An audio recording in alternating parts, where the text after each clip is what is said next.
le Saba Mikalem, un très grand tzaddik, le Rabbi Simcha Zissel Ziv, lui il a vécu en 1824 et 1898.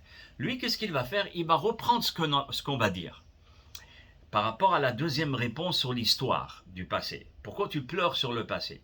On a compris que l'édifice du temple, c'est pas seulement des pierres et du bois, mais c'est de la chokhma. Et lui, le Rabbi Simcha Zissel, il nous livre la réponse que les larmes que nous versons sur le Beth Amikdash ne sont pas une marque de désespoir. Khalila vechaz. Parce que qui dit désespoir? Amertume. Amertume, on coule. Il n'y a plus de Torah. Et sache que ces larmes ou ces tristesses par rapport au temps, elles ne sont pas le fruit de lamentations stériles ou d'une vaine nostalgie. Nos larmes que nous faisons couler, ce sont des gouttes d'eau, et grâce à ces gouttes d'eau, on est en train de germer, d'accord, de mettre des graines de façon à ce qu'on puisse préparer l'avenir. C'est-à-dire nos larmes sont là pour essayer de construire l'avenir et non pas seulement et uniquement pour se lamenter. Donc il y a deux façons de pleurer. La façon de Platon, je pleure et je me lamente sur le passé. Non, non. On va apprendre de l'histoire, mais quand on va pleurer, ces larmes-là, Kadosh Baruch Hu, il les prend et il va faire germer le Beth Amikdash. Vous savez que le Beth Amikdash à Shlishi, le troisième temple, va venir grâce à nos larmes. Chacun va voir dans le Beth Amikdash à Shlishi, il va voir les pierres qui sont là-bas. Et qu'est-ce qu'il va avoir sur ces pierres? Nos noms.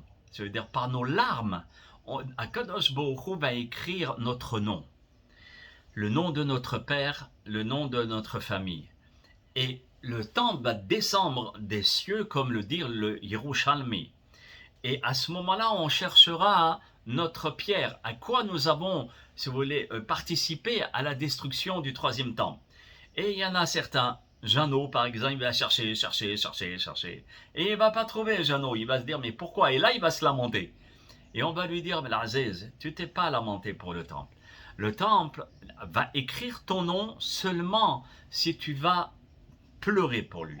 Pas pleurer pour rentrer dans l'angoisse, d'accord? Ou bien une expression de détresse psychologique et qui enchaîne les hommes dans l'angoisse, quoi. Chas vecharela.